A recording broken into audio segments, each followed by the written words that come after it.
Hello बच्चों, आज हम जानेंगे क्लास 8 हिंदी से चैप्टर 14 की एक बहुत ही रोचक कहानी।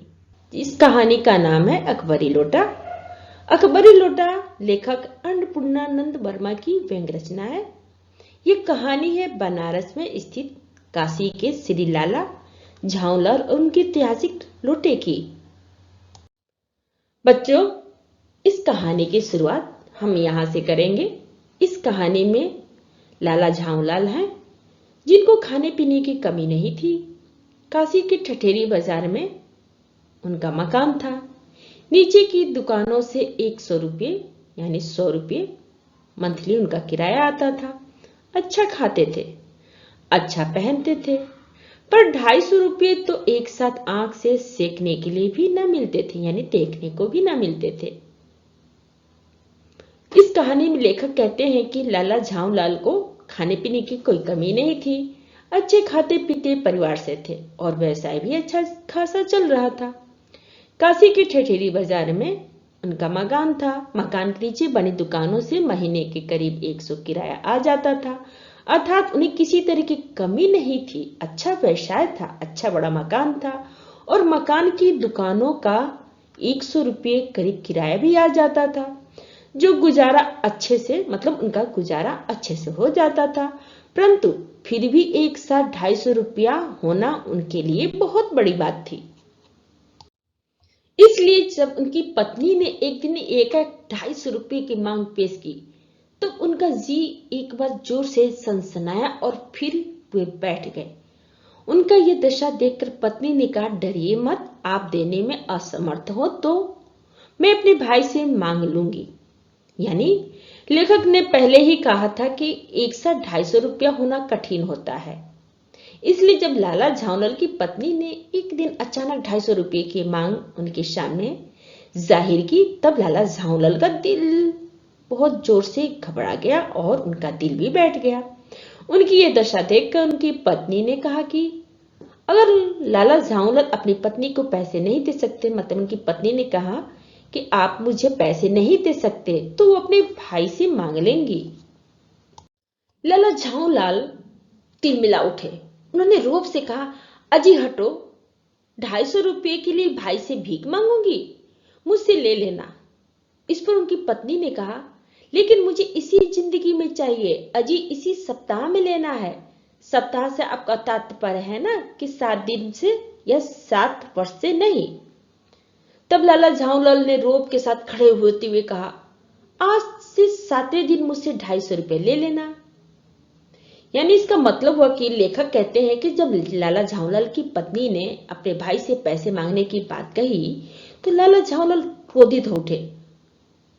उनके होते उनकी पत्नी अपने भाई से पैसे मांगेगी, ये बात उन्हें जरा भी मंजूर नहीं थी। उन्होंने अकड़ के साथ कहा, 250 रुपये के लिए भाई से भीख मांगेगी क्या? वो 250 रुपये का इंतजाम कर देगा। लेकिन उनकी पत्नी ने कहा, उसे ये रुपये इसी जिंदगी में चाहिए। पर इस पर लाला झांवलाल ने कहा कि वो इसी सप्ताह में उसे रुपये दे देंगे। इस पर उनकी पत्नी ने उन्हें टोकते हुए कहा, उनका सप्ताह कहने का अभिप्राय 7 दिन से है या 7 वर्ष से नहीं है। तो लाला झांवलाल गुस्से के साथ खड़े होते बोले कि आज से गिनकर 7वें दिन मुझसे 250 रुपये ले लेना। लेकिन जब 4 दिन ज्यों के त्यों यूं ही बीत गए तो रुपयों का कोई प्रबंध ना हो सका। तब उन्हें चिंता होने लगी। प्रश्न अपनी प्रतिष्ठा का था, अपने ही घर में अपनी शाख का था। देने का पक्का वादा करके अगर आप दे ना सके तो अपने मन में वो क्या सोचेगी। इसका मतलब हुआ कि लेखक कहते हैं कि 7 दिन बाद रुपये लेने के लिए तो लाला झांवलाल ने बोल दिया था, लेकिन जब 4 दिन का समय ऐसे ही बिना रुपये के प्रबंध के बीत गया तो झांवलाल को चिंता होने लगी। उन्होंने अपनी पत्नी को पैसे देने का वादा तो कर दिया, अगर नहीं दे पाए तो क्या होगा। अब प्रश्न उनकी अपनी प्रतिष्ठा का था, इज्जत का था। अपने ही घर में इज्जत दांव पर लगी थी।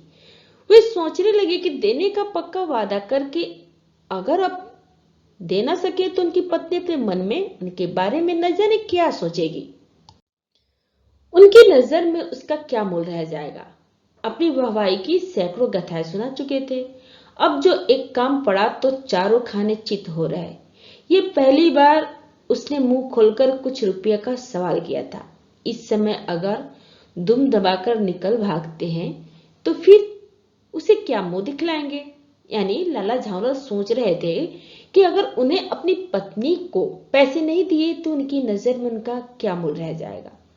उन्हें अपनी पत्नी के सामने अपनी तारीफों की सैकड़ों कहानियां सुना रखी थी। अब उन्हें डर था कि कहीं उनकी कही हुई बातें झूठी साबित ना हो जाए। वो ये ना सोचे कि अब जो एक काम पड़ा है तो लाला झाऊलाल पूरी तरह से हार गए हैं। उनकी पत्नी ने पहली बार अपनी इच्छा जाहिर की थी कि उसे कुछ रुपये चाहिए। इस समय अगर किसी तरह पत्नी को ना कहकर बच निकले तो वो उसके बाद अपनी पत्नी को क्या मुंह दिखाते। यही सोच रहे थे लाला झाऊलाल। खैर एक दिन और बीता। पांचवें दिन घबराकर उन्होंने पंडित बिलवासी मिश्र को अपने दोस्त की विपदा सुनाई। संजोग कुछ ऐसा बिगड़ा था कि बिलवासी जी भी उस समय बिल्कुल खोक थे। उन्होंने कहा, मेरे पास है तो नहीं, पर मैं कहीं से मांग जांच कर लाने की कोशिश करूंगा और अगर मिल गया तो कल शाम को तुमसे मकान पर मिलूंगा। यानी इसका मतलब है, लेखक कहते हैं कि एक दिन और बीत गया लेकिन पैसे का इंतजाम नहीं हो पाया। पांचवें दिन परेशान होकर उन्होंने अपनी सारी कहानी अपने मित्र पंडित बिलवासी मिश्र को सुनाई।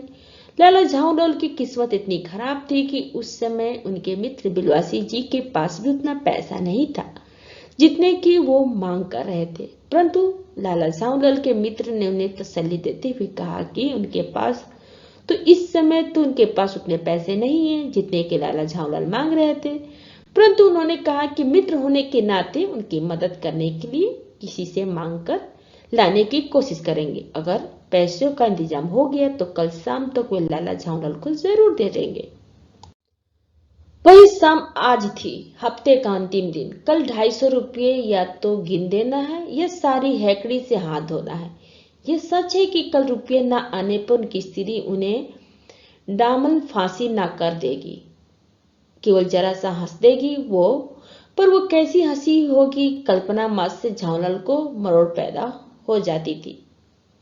यानी इसका मतलब हुआ कि लेखक कहते हैं कि आज वही शाम थी जिसका लाला झाऊलाल ने अपनी पत्नी से वादा किया था।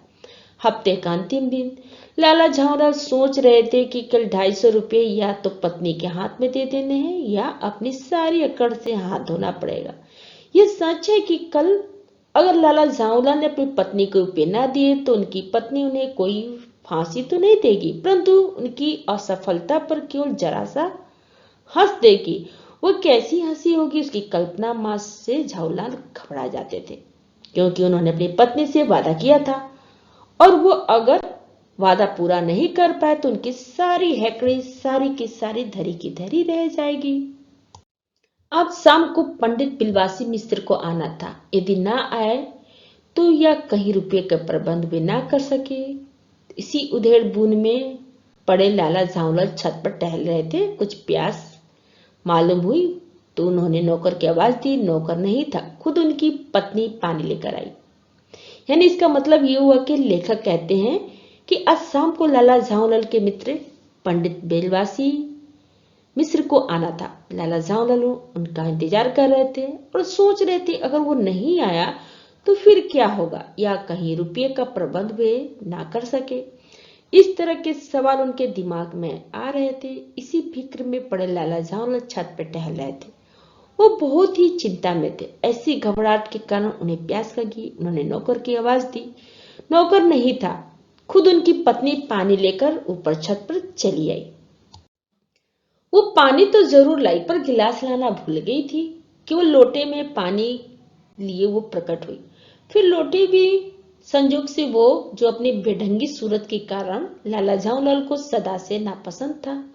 यानी कि मतलब हुआ कि जब लाला झाऊलाल ने पानी लाने के लिए आवाज दी तो नौकर के बजाय उनकी पत्नी पानी लेकर आई, लेकिन वो जल्दबाजी से गिलास लाना भूल गई। वो लोटा ही लेकर आ गई। उनकी पत्नी लोटा भी हो लाई जो लाला झाऊलाल को उसकी बिना ढंग की सूरत के कारण बिल्कुल भी पसंद नहीं था। था तो नया, साल 2 साल का ही बना, पर कुछ ऐसा गढ़न कि उस लोटे की थी कि उसका बाप डमरू, माँ चिलम रही हो। लाला ने लोटा ले लिया, बोले कुछ नहीं, अपनी पत्नी को अदब मानते थे, मानना ही चाहिए, इसी को सभ्यता कहते हैं। जो पति अपनी पत्नी का ना हुआ पति कैसा। यानी इसका मतलब हुआ कि लेखक कहते हैं कि जिस लोटे में लाला झावलाल की पत्नी पानी लेकर आई थी वो वैसे तो नया ही था, साल या 2 साल पहले ही बना होगा, परंतु उस लोटे की बनावट कुछ इस तरह की थी कि देखने में लगता था कि उसका बाप डमरू माँ चिलम रही होगी, मतलब उसका आकार और डिजाइन वैसा ही था। लाला ने लोटा ले लिया, अपनी पत्नी का वो बहुत ही सम्मान करते थे, इस कारण वो कुछ नहीं बोले, जबकि उन्हें वो लोटा एक आंख भी नहीं पाता था। हर पति को अपनी पत्नी का सम्मान करना चाहिए, इसी को तो सभ्यता कहते हैं। ये बात भी बिल्कुल सही है कि जो पति अपनी पत्नी का न हुआ तो वो किसी और का कैसे हो सकता है। फिर उन्होंने सोचा कि लोटे में पानी दे तब भी गनीमत है, अभी अगर चूक कर देता हूं तो बाल्टी में भोजन मिलेगा, तब क्या करना बाकी रह जाएगा। यानी इसका मतलब है कि जब लाला ने सोचा कि अभी उनकी पत्नी लोटे में पानी लेकर आई है, वही सही है, अगर अभी लाला ने कुछ भी बोला तो उनकी पत्नी बुरा मान गई तो हो सकता है कि उन्हें बाल्टी में भोजन मिले, तब लाला क्या करेंगे। लाला अपना गुस्सा पीकर पानी पीने लगे। उस समय वे छत की मुंडेर के पास ही खड़े थे।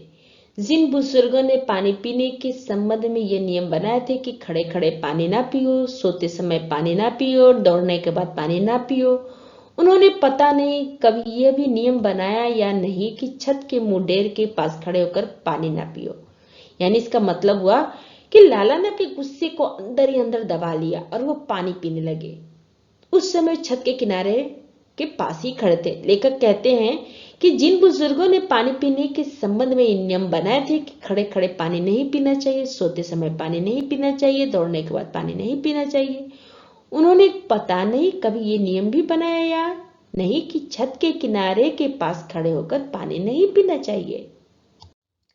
जान पड़ता है कि इस महत्वपूर्ण विषय पर उन लोगों ने कुछ नहीं कहा है।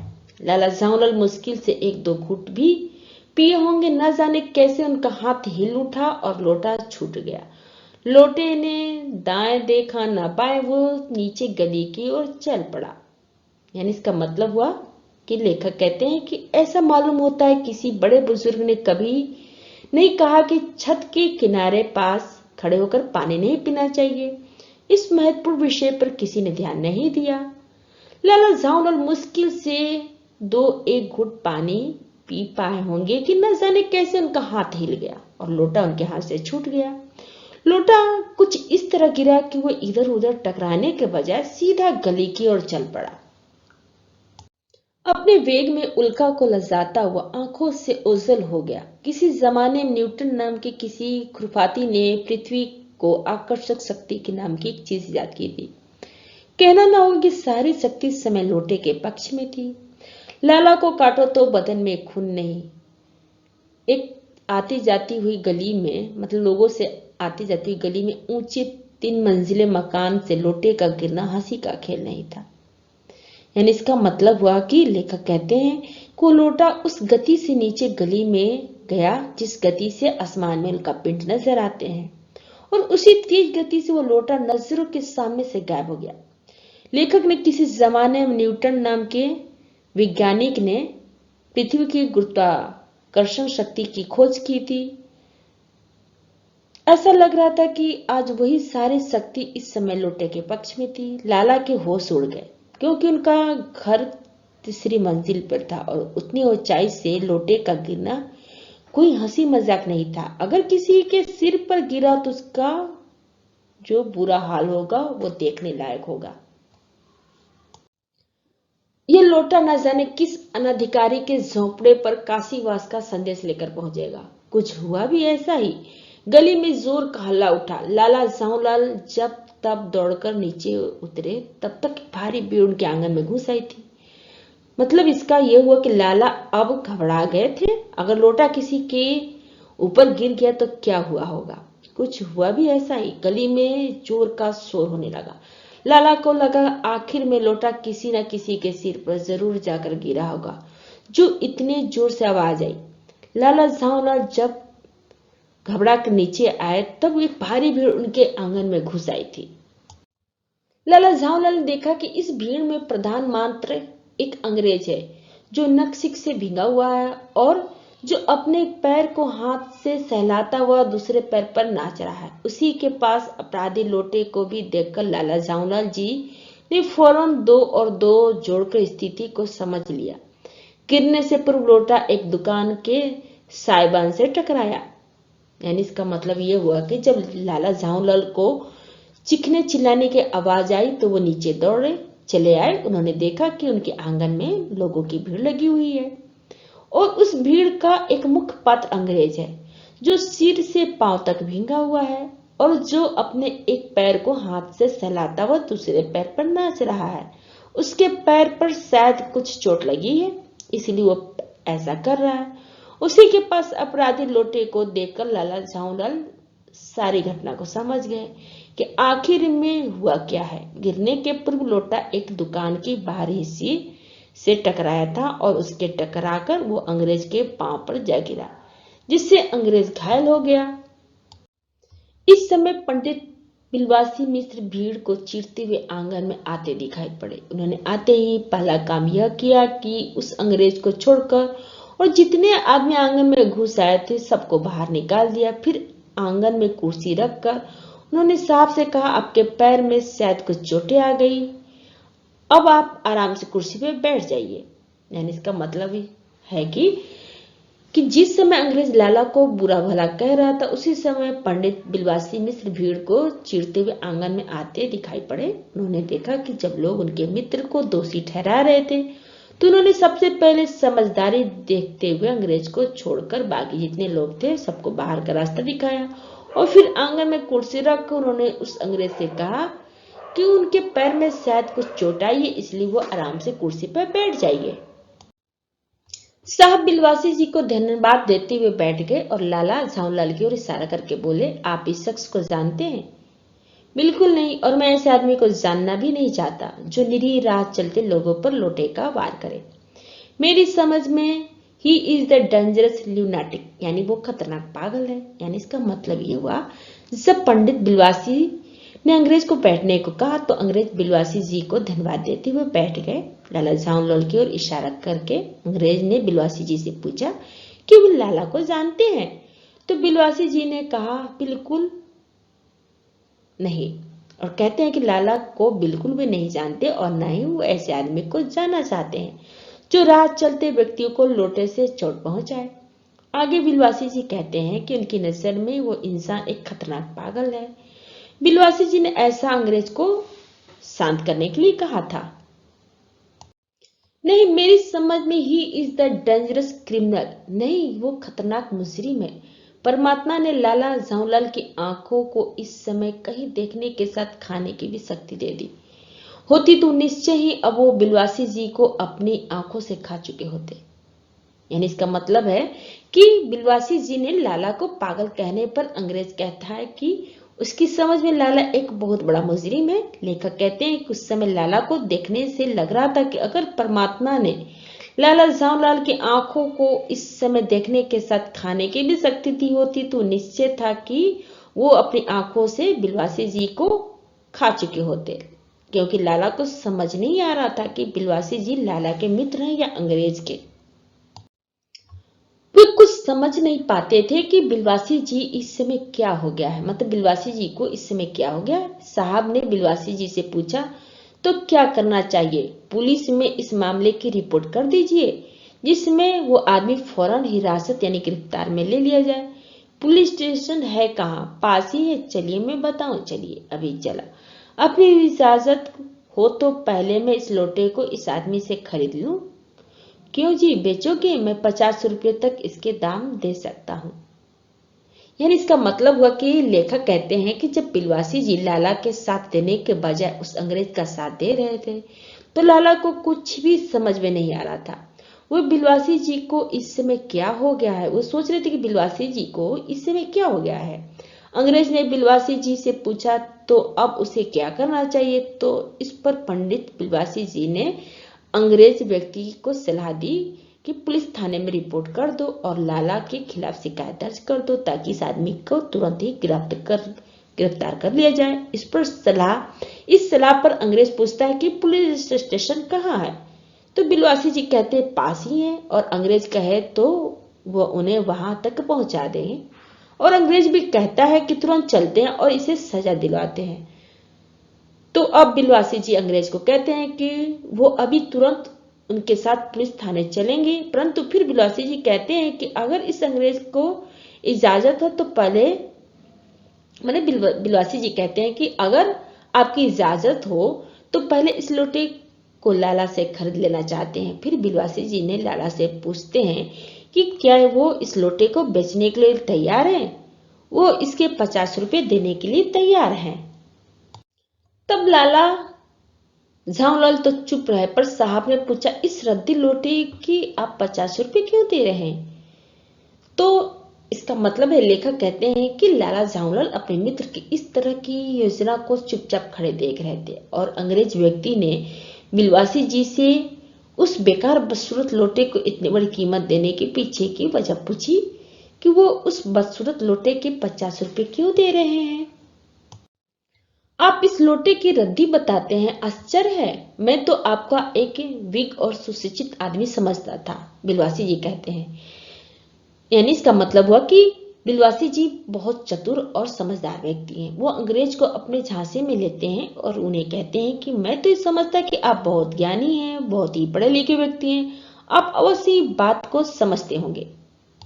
तो अंग्रेज कहता है कि आखिर बात क्या है, कुछ बताइए भी जनाब। ये एक ऐतिहासिक लोटा जान पड़ता है। जान क्या पड़ता है, मुझे पूरा विश्वास है कि यह एक प्रसिद्ध अकबरी लोटा है जिसकी तलाश में संसार भर के म्यूजियम परेशान है। यानी इसका मतलब हुआ कि जब बिलवासी जी वो बदसूरत लोटा खरीदने की बात की तो अंग्रेज ने आगे जानना चाहा कि आखिर बात क्या है इस लोटे में, वह यह बदसूरत लोटा क्यों खरीदना चाहते हैं। अंग्रेज की उत्सुकता देखकर बिलवासी जी उसे कहते हैं कि उसे लगता है यह एक ऐतिहासिक लोटा है, ऐसा उसे पूरा विश्वास है, और यह एक प्रसिद्ध अकबरी लोटा है जिसकी तलाश में संसार भर के म्यूजियम परेशान है, और दुनिया भर के लोगों को अपना म्यूजियम में इसे दुनिया भर के लोग अपने म्यूजियम में उसे रखने की चाहत रखते हैं। तो अंग्रेज कहता है यह बात, जी जनाब, 16वीं शताब्दी की बात है। बादशाह हुमायूं शेरशाह से हार कर भागा था और सिंध में रेगिस्तान में मारा फिर रहा था। एक अवसर पर उसे प्यास की जान निकल रही थी, मतलब प्यास के मारे जान निकल रही थी। उस समय एक ब्राह्मण ने इसी लोटे से पानी पिलाकर उसकी जान बचाई थी। यानी इसका मतलब हुआ कि बिलवासी जी की कहानी पर अंग्रेज हैरान हो गया और उस लोटे के बारे में ज्यादा जानना चाहा। तो बिलवासी जी कहानी आगे बढ़ाते हुए कहने लगे कि यह 16वीं शताब्दी की बात है, जब बादशाह हुमायूं शेरशाह से हारकर अपनी जान बचाकर भागे थे तो सिंध के रेगिस्तान में वे मारे फिर रहे थे। उस समय उन्हें प्यास लगी। एक अवसर पर प्यास से उनकी जान निकल रही थी। उसमें एक ब्राह्मण ने इस लोटे से पानी पिलाकर उनकी जान बचाई थी। बिलवासी जी ने बहुत सुंदर कहानी का वर्णन किया जिससे अंग्रेज बहुत ही प्रभावित हो गया और उस लोटे की ओर आकर्षित भी हो गया। आगे बिलवासी जी कहानी कहते हैं कि जब हुमायूं के बाद अकबर बादशाह बने तो उन्होंने उस ब्राह्मण का पता लगा लिया जिस ब्राह्मण ने हुमायूं को इस लोटे से पानी पिलाकर उनकी जान बचाई थी। उस ब्राह्मण से अकबर ने लोटा ले लिया, उसके बदले 10 सोने के लोटे दे दिए। यह लोटा सम्राट अकबर को बहुत प्यारा था, इसी से इसका नाम अकबरी लोटा पड़ा। वो बराबर इसी से वजू करता था। सन 57 यानी 57 तक इसके शाही घराने में रहने का पता है, पर इसके बाद लापता हो गया। कलकत्ता के म्यूजियम में इसका प्लास्टर का मॉडल रखा हुआ है। बिलवासी जी आगे सुनाते हैं कि ये लोटा सम्राट अकबर को बहुत ज्यादा प्यारा था, इसी कारण इसका नाम अकबरी लोटा पड़ा। अकबर हमेशा इसी लोटे को पूजा करने के लिए प्रयोग करता था।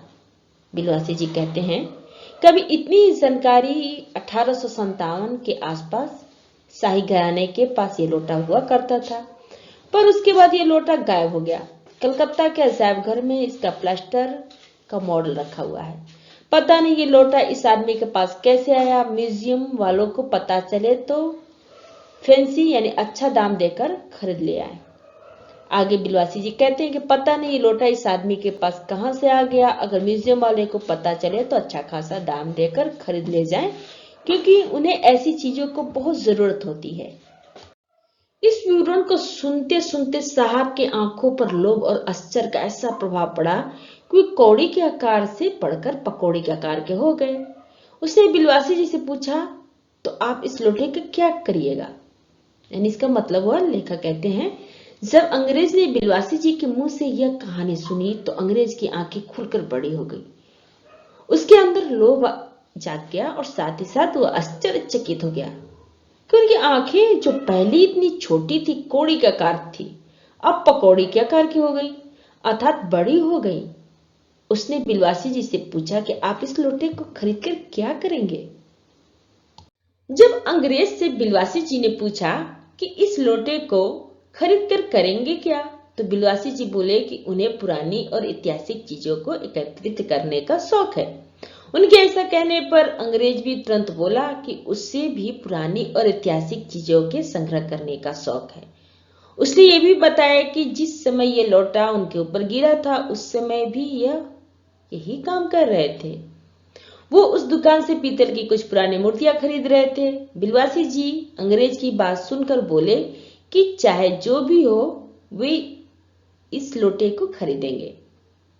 तो अंग्रेज उनसे बहस करने लगा कि वे उस लोटे को नहीं खरीद सकते क्योंकि उस पर केवल उनका अधिकार है, अतः वो उस लोटे को खरीदेंगे। हक है, जरूर हक है। ये बताइए कि उस लोटे के पानी से आपने स्नान किया या मैंने? आपने। वो आपके पैरों पर गिरा या मेरे? आपके। अंगूठा उसने आपका भुर्ता किया या मेरा? आपका। इसलिए उसे खरीदने का हक मेरा है। इसका मतलब ये हुआ कि जब बिलवासी जी अंग्रेज से बहस करने लगे कि तुम्हारा कैसे अधिकार हो गया, इस पर अंग्रेज जवाब देता है कि बहुत कारणों से उसका अधिकार सिद्ध होता है। फिर अंग्रेज प्रश्न करता है कि यह बताइए कि उस लोटे के पानी से किसका स्नान करवाया था? तो बिलवासी जी ने उत्तर दिया, आपका। अंग्रेज फिर पूछता है कि वो किसके पैर पे गिरा? तो बिलवासी जी ने फिर कहा अंग्रेज से कि आपके। अंगूठा उसने किसका कुचला? तो बिलवासी जी कहते हैं आपका। बिलवासी जी ने फिर उत्तर दिया कि आपका। इन सभी के आधार पर अंग्रेज कहता है कि इसलिए उसे खरीदने का अधिकार उसी का है।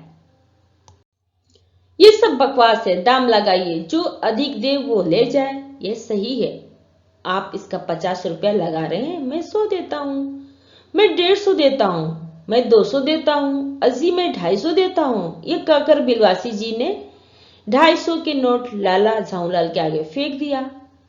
इसका मतलब ये हुआ कि बिलवासी जी ने अंग्रेज के तर्कों को बेकार की बात कहते हैं और अंग्रेज से कहते हैं कि जो भी ज्यादा दाम लगाएगा वो ले जाएगा।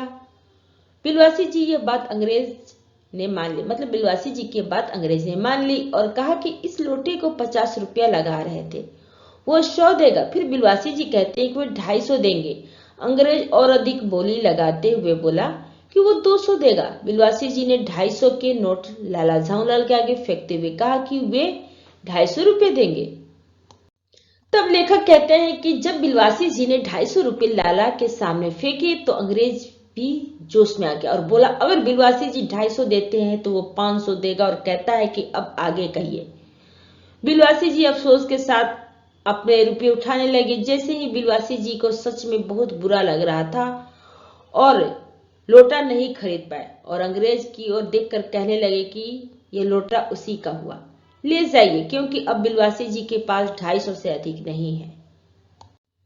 ये सुनना था कि साहब के चेहरे पे प्रसन्नता की कूंची गिर गई। उसने झपट कर लोटा लिया और बोला, अब मैं हंसता हुआ अपने देश लौटूंगा। मेजर डगलस की डॉग सुनते सुनते मेरे कान पक गए थे। मेजर डगलस कौन है?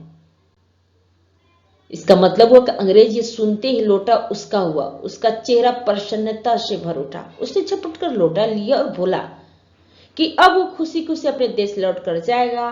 उसने ये भी जिक्र किया कि मेजर डगलस की बड़ी बड़ी बातें सुनते सुनते उसके कान पक गए थे।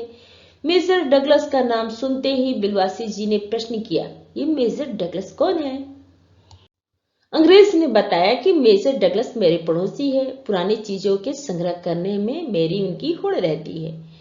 पिछले वर्ष वो हिंदुस्तान आए थे और वहां से जहांगीरी अंडा ले गए थे। अंग्रेज मेजर डगलस के बारे में बताते हुए कहता है कि उसके पड़ोसी हैं, मतलब मेजर डगलस अंग्रेज के पड़ोसी हैं।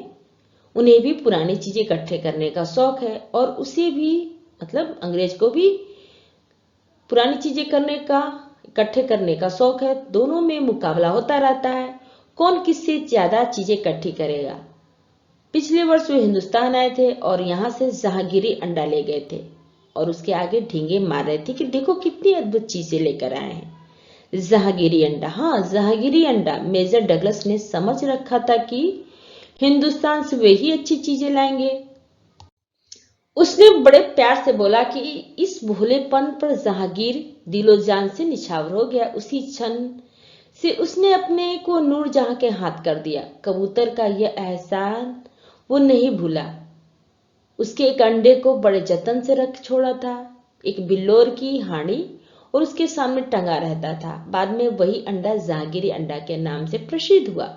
उसी को मेजर डगलस ने पार्सल दिल्ली में एक मुसलमान सज्जन से 300 रुपये में खरीदा।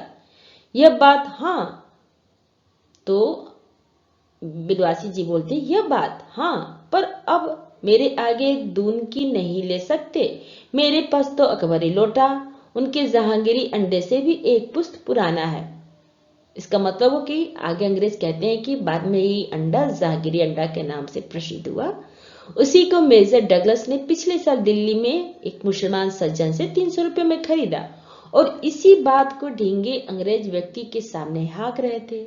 अब बिलवासी जी को जहांगीरी अंडे की पूरी कहानी मालूम हो गई थी। अब अंग्रेज बड़ी खुश था कि बोला कि अब उनका पड़ोसी उनके आगे बड़ी बड़ी बातें नहीं कर सकेगा, क्योंकि अब उसके पास भी अकबरी लोटा है और उसका अकबरी लोटा उसके पड़ोसी के जहांगीरी अंडे से भी एक पुश्त पुराना है। इस रिश्ते से आपका लोटा उस अंडे का बाप हुआ। साहब ने लाला जाऊलाल को 500 रुपये देकर अपनी राह ली। लाला जाऊलाल का चेहरा उस समय देखते बनता था। जान पड़ता था कि मुंह पर 6 दिन से पड़ी हुई दाढ़ी का एक एक बाल मारे प्रसन्नता के लहरा रहे हैं। उन्होंने पूछा, बिलवासी जी, मेरे लिए 250 रुपया घर से लेकर आए, पर आपके पास तो थे नहीं। इसका मतलब हुआ कि अंग्रेज की बात सुनकर बिलवासी जी ने मजाक के साथ अंग्रेज से कहा कि इस रिश्ते से तो आपका लोटा आपके पड़ोसी के उस अंडे का बाप हुआ।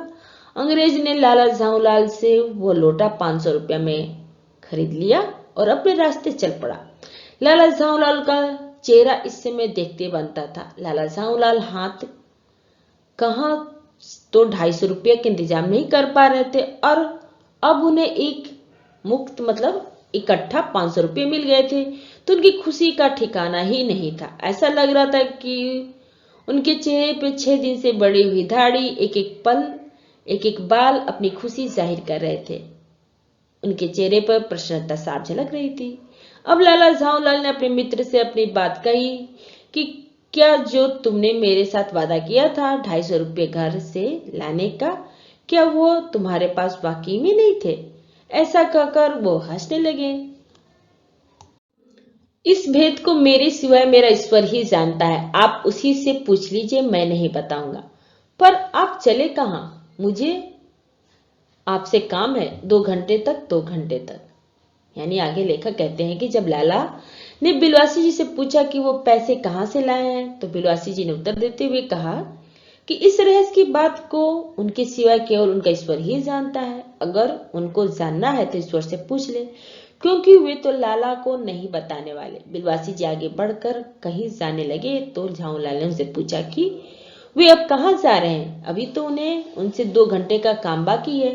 बिलवासी जी आश्चर्य के साथ लाला से पूछते हैं कि ऐसा क्या काम है जिसे 2 घंटे लगने हैं? हाँ और क्या, अभी मैं आपकी पीठ ठोक कर शाबाशी दूंगा। 1 घंटा इसमें लगेगा, फिर गले लगाकर धन्यवाद दूंगा, 1 घंटा इसमें भी लग जाएगा। अच्छा, पहले आप 500 रुपया गिनकर सहेज लीजिए।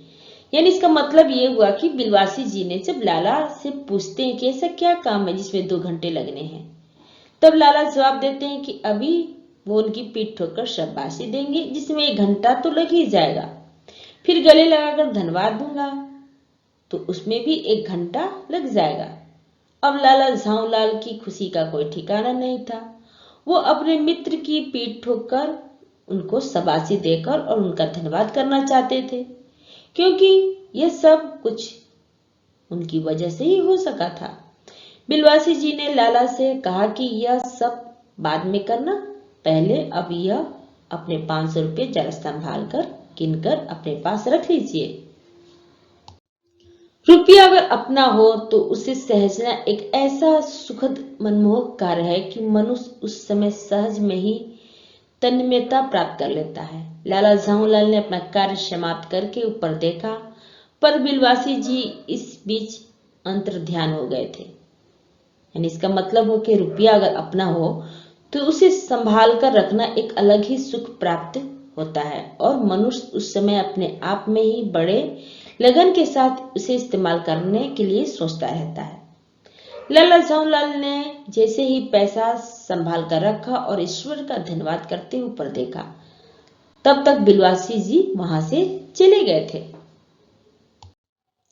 उस दिन रात्रि में बिलवासी जी को देर तक नींद नहीं आई। वे चादर लपेटे चरपाई पर पड़े रहे। 1 बजे वे उठे।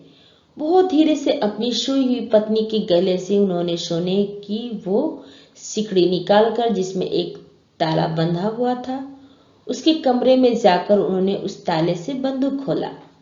यानी उसका मतलब हुआ कि उस दिन रात में बिलवासी जी को देर तक नींद नहीं आई। वे चादर लपेटकर चरपाई पर ऐसे ही पड़े रहे। करीब 1 बजे वे अपने बिस्तर से उठे। उन्होंने बहुत धीरे से अपनी सोई हुई पत्नी की गले से सोने का छल्ला निकाला जिसमें एक चाबी बंधी हुई थी। फिर उसके कमरे में जाकर उन्होंने उस ताले को संदूक को खोला और चुपचाप पैसे रख दिए। इसका अर्थ यह हुआ कि जो पैसे वे लाला की मदद के लिए लाए थे वे अपनी पत्नी को बिना बताए उनके बंद संदूक से निकाल कर लाए थे। यही उनका राज था जो केवल वे और उनका ईश्वर ही जानता था। उसमें 250 के नोट ज्यों के त्यों रखकर उन्होंने उसे बंद कर दिया। फिर दबे पांव लौटकर ताले को चाबी को उन्होंने पहले की तरह अपनी पत्नी के गले में डाल दिया। इसके बाद उन्होंने हंसकर अंगड़ाई ली। दूसरे दिन सुबह 8 बजे तक चैन की नींद से सोए। यानी लेखक कहते हैं कि बिलवासी जी ने जो 250 रुपये लाला की मदद के लिए निकाले थे, उन्होंने उन रुपयों को उस संदूक में ज्यों की त्यों रख दिया और उसे बंद कर दिया। फिर वे बिना कोई आवाज किए लौटकर आए और चाबी को उन्होंने पहले की तरह अपनी पत्नी के गले में डाल दिया। सारा काम सफलतापूर्वक हो जाने के बाद उन्होंने हंसकर अंगड़ाई ली और अपनी जीत की खुशी मनाते हुए सो गए और दूसरे दिन सुबह 8 बजे तक चैन की नींद सोए रहे। अगर आपको मेरा ये वीडियो अच्छा लगा तो लाइक करें, या फिर कोई डाउट हो तो आप हमें कमेंट बॉक्स में लिख कर बताएं। अगर आप पहली बार मेरे चैनल पे आए हैं तो सब्सक्राइब करें और बेल आइकन को प्रेस करें, जिससे आपको मेरे नए वीडियो का नोटिफिकेशन सबसे पहले मिले। थैंक यू बच्चों, फिर मिलते हैं अगले वीडियो में।